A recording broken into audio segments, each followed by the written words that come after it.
بسم اللہ الرحمن الرحیم۔ السلام علیکم۔ حضرت عمر رضی اللہ تعالی عنہ کی ہدایت تھی کہ کوئی گورنر اپنے دروازے پر ڈیوڑی نہیں بنا سکتا، ترکی گھوڑے پر سوار نہیں ہو سکتا، باریک لباس نہیں پہن سکتا، چھنے ہوئے آٹے کی روٹی نہیں کھا سکتا۔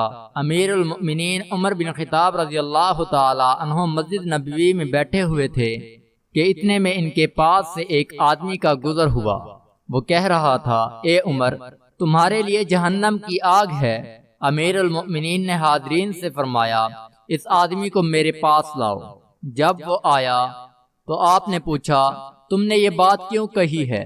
وہ کہنے لگا، آپ اپنے گورنروں کو مقرر کرتے وقت ان سے شرائط قبول تو کرواتے ہیں، مگر ان کا محاسبہ نہیں کرتے کہ انہوں نے شرائط پوری کی ہیں یا نہیں۔ امیر المؤمنین نے پوچھا، بات کیا ہے؟ وہ کہنے لگا، مصر میں آپ کا جو حاکم ہے، اس نے آپ کی شرائط کو فراموش کر کے ان باتوں کا ارتکاب کیا ہے جن سے آپ نے منع فرمایا ہے۔ اس کا اشارہ اس طرف تھا کہ مصر کے گورنر ایاز بن غنم رضی اللہ تعالی عنہ نے باریک لباس پہننا شروع کر دیا ہے۔ یہ شکایت سننے کے بعد امیر المؤمنین نے قبیلہ انصار کے 2 آدمیوں کو بغرض تفتیش مصر روانہ کیا اور ان سے فرمایا، تم دونوں مصر جاؤ اور حاکم کے متعلق وہاں کے لوگوں سے استفسار کرو۔ اگر اس آدمی نے مجھے غلط خبر دی ہو تو آگاہ کرنا، اور اگر اس کی خبر صحیح ہے اور حاکم واقعی اپنی ذمہ داری میں کوتاہی کرتا ہے تو وقت ضائع کیے بغیر اسے لے کر میری خدمت میں پہنچو۔ دونوں انصاری امیر المؤمنین کے حکم کی تعمیل میں مصر روانہ ہوئے اور وہاں پہنچ کر لوگوں سے حاکم مصر کے متعلق حقیقت جاننی چاہیے۔ انہیں وہاں وہی خبر ملی جیسے اس شخص نے امیر المؤمنین سے شکایت کی تھی۔ چنانچہ ان دونوں نے حاکم کے گھر پہنچ کر دروازے پر دستک دی اور اندر آنے کی اجازت طلب کی۔ دربان نے جواب دیا، آج حاکم سے ملنے کی اجازت نہیں ہے۔ دونوں انصاریوں نے کہا، حاکم کو ہمارے سامنے ضرور نکلنا پڑے گا، ورنہ ہم ابھی اس کا دروازہ جلا دیں گے۔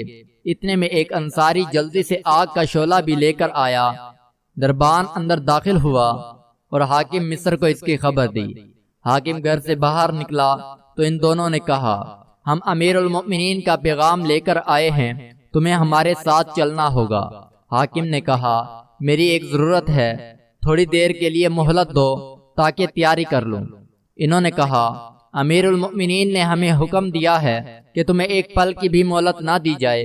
جب وہ دونوں حاکم مصر کو لے کر مدینہ منورہ عمر رضی اللہ تعالی عنہ کی خدمت میں پہنچے تو اس نے سلام کیا، مگر امیر المؤمنین نے اسے نہیں پہچانا کیونکہ اس کی حیت پہلے سے بہت بدل چکی تھی۔ وہ مصر کا حاکم بن کر جانے سے قبل گندمی رنگ کا انسان تھا، مگر جب مصر کی سرسبزی اور شادابی اس کو راس آئی تو وہ گورا چٹا اور بھاری بھرکم انسان بن چکا تھا۔ اس لیے امیر المؤمنین نے تعجب سے پوچھا، تم کون ہو؟ اس نے عرض کیا، میں ایاز بن غنم ہوں جس کو آپ نے مصر کا حاکم مقرر کیا تھا۔ امیر المؤمنین نے فرمایا، تیرا ناس ہو، جس بات سے تجھے منع کیا گیا تھا اس کو تو نے گلے لگا لیا، مگر جس بات کا حکم دیا تھا اس کو فراموش کر بیٹھا۔ حضرت عمر رضی اللہ تعالی عنہ نے ایاز بن غنم رضی اللہ تعالی عنہ سے فرمایا کہ اچھا، اب تجھے لوگوں پر حکمرانی کا شوق آ گیا ہے، تم نے حکمرانی کو لذت کا ذریعہ بنا لیا ہے۔ یہ کرتا اتاریں اور بکری کے بالوں کا بنا ہوا جبہ پہنے۔ آپ کے ذمہ ایک نئی ڈیوٹی لگائی جاتی ہے کہ آج کے بعد آپ بیت المال کی بکریاں چرایا کریں گے۔ پھر امیر المؤمنین نے بکری کے بالوں سے بنا ہوا لباس، ایک لاٹھی اور صدقے میں آئی ہوئی 300 بکریاں منگوائیں اور فرمایا، یہ لباس زیب تن کرو، میں نے تمہارے باپ کو اس سے بھی ردی لباس پہنے ہوئے دیکھا۔ یہ لاٹھی اٹھاؤ جو تمہارے باپ کی لاٹھی سے کہیں بہتر ہے، اور فلاں چراگاہ میں جا کر ان بکریوں کو چراؤ۔ اس وقت سخت گرمی کا زمانہ تھا۔ امیر المؤمنین نے مزید فرمایا، اور تم راہ گزرنے والوں کو ان بکریوں کا دودھ پینے سے مت روکو، صرف عمر کے گھر والوں کو روکنا، کیونکہ مجھے نہیں معلوم کہ عمر کے گھر والوں نے کبھی صدقے کی بکریوں کے دودھ یا گوشت میں سے کچھ استعمال کیا ہو۔ چنانچہ 6 مہینے تک ایاز بن غنم رضی اللہ تعالی عنہ نے ننگے بدن پر بکری کے بالوں کا جبہ پہن کر بیت المال کی 300 بکریاں چرائیں۔ 6 مہینے گزرنے کے بعد حضرت عمر رضی اللہ تعالی عنہ نے بلا کر پوچھا کہ جناب کچھ مزاج ٹھکانے آئے ہیں؟ اس نے کہا، جی ہاں۔ پھر وہ فوراً زمین پر گر گیا اور کہنے لگا اے امیر المؤمنین، یہ کام مجھ سے نہیں ہو سکتا، چاہے آپ میری گردن اڑا دیں۔ امیر المؤمنین نے فرمایا اگر میں نے تمہیں گزشتہ منصب پر بحال کر دیا تو پھر تم کس طرح کے آدمی ہوگے؟ وہ کہنے لگا اللہ کی قسم اب اس کے بعد آپ کو وہی خبر پہنچے گی جو آپ پسند کریں گے۔ پھر امیر المؤمنین نے ایاز بن غنم رضی اللہ تعالی عنہ کو ان کے سابقہ عہدے پر فائز کر دیا۔ چنانچہ اس کے بعد وہ مصر کا ایک مثالی حاکم ہو گیا اور اپنی ذمہ داریاں خوف و تقوی اور اخلاص کے ساتھ انجام دینے لگا۔ قادسیہ کے مقام پر جب حق و باطل کا معرکہ شروع ہوا تو حضرت سیدنا عمر فاروق رضی اللہ تعالی عنہ روزانہ مدینہ منورہ سے باہر نکل جاتے اور حضرت سعد بن ابی وقاص رضی اللہ تعالی عنہ کی جانب سے قاصد کا انتظار کرتے۔ جنگ میں فتح ہوتے ہی حضرت سعد بن ابی وقاص رضی اللہ تعالی عنہ نے ایک تیز رفتار گھڑ سوار کو فتح کی خوشخبری سنانے کے لیے مدینہ منورہ روانہ کیا۔ حضرت سعد بن ابی وقاص رضی اللہ تعالی عنہ نے جس گھڑ سوار کو مدینہ منورہ روانہ کیا وہ حضرت سیدنا عمر فاروق رضی اللہ تعالی عنہ سے ناواقف تھا۔ گھڑ سوار جس وقت مدینہ منورہ کی حدود میں داخل ہوا تو حضرت سیدنا عمر فاروق رضی اللہ تعالی عنہ وہیں پر حضرت سعد بن ابی وقاص رضی اللہ تعالی عنہ کی جانب سے کسی قاصد کی آمد کا انتظار کر رہے تھے جو انہیں جنگ کی صورتحال سے آگاہ کرتا۔ جس وقت وہ گھڑ سوار دھول اڑاتا ہوا مدینہ منورہ کی حدود میں داخل ہوا، آپ رضی اللہ تعالی عنہ نے اس سے دریافت کیا کہ وہ کون ہے۔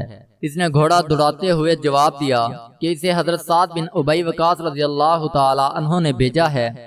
حضرت سیدنا عمر فاروقی رضی اللہ تعالی عنہ نے اس کے گھوڑے کے ساتھ دوڑتے ہوئے پوچھا کہ سعد نے کیا پیغام بھیجا ہے؟ اس گھڑ سوار نے کہا کہ لشکر اسلام کو فتح ہو گئی۔ اس گھڑ سوار نے کہا کہ لشکر اسلام کو فتح ہو گئی اور ایرانی فوج شکست کھا کر میدان جنگ سے بھاگ گئی ہے۔ آپ رضی اللہ تعالی عنہ مسلسل اس گھڑ سوار کے ساتھ بھاگ رہے تھے۔